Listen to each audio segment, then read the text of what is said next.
నేను ఇప్పుడే ఈ మధ్యనే ఎర్న్ చేయడం మొదలుపెట్టాను, కొంచెమే. ఇంతకుముందు ఇప్పటి వరకు మా మమ్మీ గారి డబ్బులు ఖర్చు పెట్టడమే.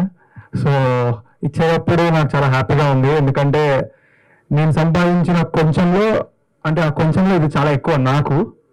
సో మీరు అనుకోవచ్చు చిన్న అమౌంట్ అని, కానీ నేను ఇంకొకటి కూడా అనుకున్నాను ఏంటంటే, ఈ సినిమాకి ప్రాఫిట్స్ ఏమైనా వస్తే వచ్చిన దాంట్లో నుంచి 10% కూడా నేను ఈ కాజ్కి తప్పకుండా ఇస్తాను.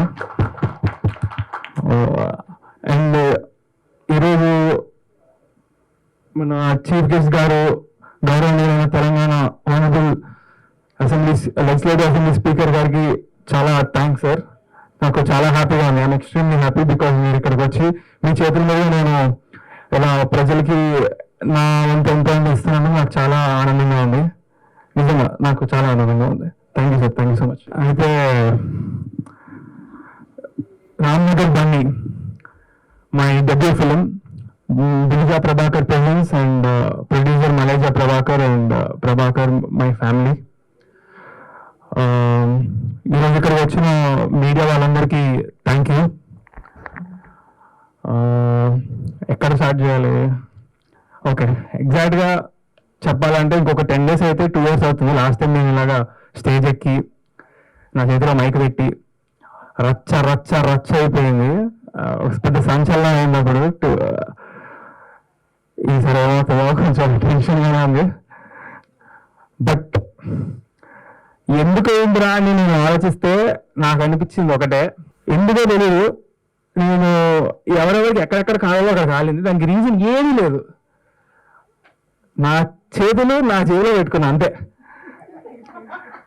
దానికి ఎందుకంత నా మీద లక్షల మంది కోట్ల మంది ఏమో పడిపోయారు అందరూ నా మీద, దేనికి రాదు నాకు అర్థమే కాలేదు ఇప్పటికీ. అయితే చాలా మంది చెప్పొచ్చింది ఏంటంటే స్టేజ్ మీద ఒకలాగా బిహేవ్ చేయాలంట. ఏమో మరి నా స్టేజ్ మీద ఒకలాగా కింద ఒకలాగా బిహేవ్ చేయడం కాదు, సినిమాలో చేస్తాను యాక్టింగ్ అని రియల్ లైఫ్ ఏమంటే నా వల్ల కాదు.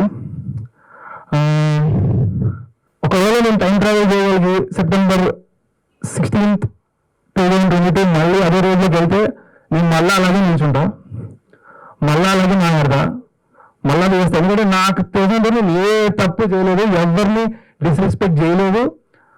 మా డాడీ మాట్లాడుతున్నారు, నాకు ఫస్ట్ టైం స్టేజ్ ఎక్కడం, ముందు 30 కెమెరాల పైన స్టాండ్ వేసుకొని ఏం అర్థం కాలేదు నాకు, ఎందుకు పెడుతున్నారు నన్ను.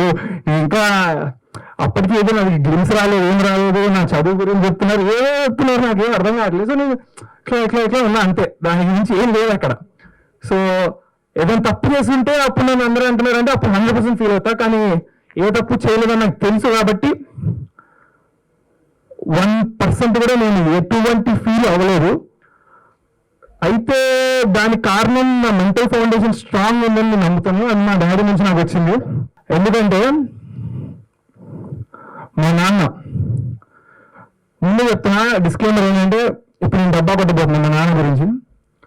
అది మీరు డబ్బానా ఫ్యాక్స్ అనేది మీకు వదిలేస్తాను, కానీ నా ఒపీనియన్లో ఎవరి ఫాదర్ అయినా సరే, ఏ కొడుకైనా గర్వపడాలి. ఆ ఫీలింగ్ మీకు మీ నాన్నపైన లేదంటే దానంత దురదృష్టం ఇంకోటి లేదు. అలా లేనప్పుడు అట్లీస్ట్ మీరైనా సరే మీ లైఫ్లో ఒక గొప్ప తండ్రిగా అవ్వాలి. నా లైఫ్లో నాకు అదృష్టం ఉంది. మై డాడ్ బుల్లితెర megastar, small screen megastar. He's director, actor, producer. వేల ఎపిసోడ్లు నాట్ ఓన్లీ జస్ట్ సీరియల్లో యాక్టింగ్ చేసి ఇది చేయడమే కాదు, హోస్ట్ కూడా చేశారు ఎన్నో shows, reality shows, dance shows. ఏది ఆయన చేయకుండా లేరు ఇండస్ట్రీలో ఇప్పటి వరకు. అండ్ ఉంటుంది కదా నా యాటిట్యూడ్, మా డాడీ అంత గొప్ప హీరో అయినప్పుడు ఎందుకుండదు. అండ్ అది నాకు ఇన్సల్టింగ్గా మీరు అన్నారని అనుకుంటున్నారు, యాటిట్యూడ్ ఇస్తారని. నాకు యాటిట్యూడ్ అంటే it's pride. And also in the pride in my talent, నా కాన్ఫిడెన్స్ నాకు ఉంది.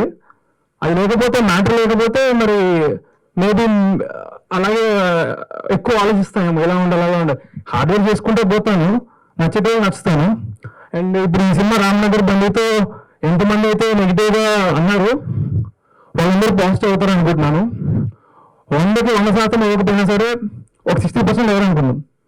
నెక్స్ట్ సినిమాకి ఇంకొక 10%. సినిమాకి అందరిని మార్చేదాకా నేను వదలను, మార్చే తీరుతా, ఎంటర్టైన్ చేద్దాం అనేది నా goal. That's what makes me sleep at night.